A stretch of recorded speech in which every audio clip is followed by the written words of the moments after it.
this snow is not necessarily good for those florist drivers that are going to be making a lot of deliveries this morning and throughout the day. But I'm here this morning invading the space of Gibney Sims Flowers in Hannibal. We're getting up early with them, showing you the behind-the-scenes look of what they're doing in order to get ready for the Day of Love. And this is Amber Baxter. She's one of the owners here. I got to ask, though, when do you start planning for Valentine's Day? Actually, the planning will start tomorrow. Starts the day after. Why is that? What do you do the day after Valentine's Day? I assume you would be sleeping.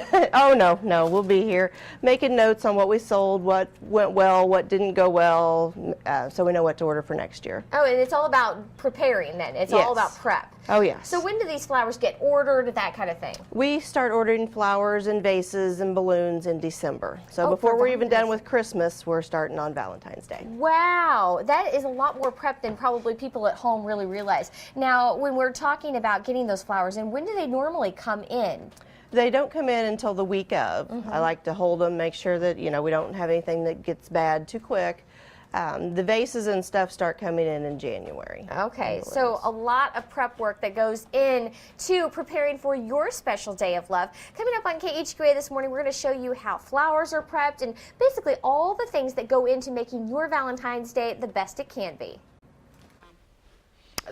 Listen up, guys. They said that they're taking online orders, so if you just woke up and just realized it was February, rolled over and looked at the calendar and went, yeah, well, you know who to call and online order. or ordered online. Well, we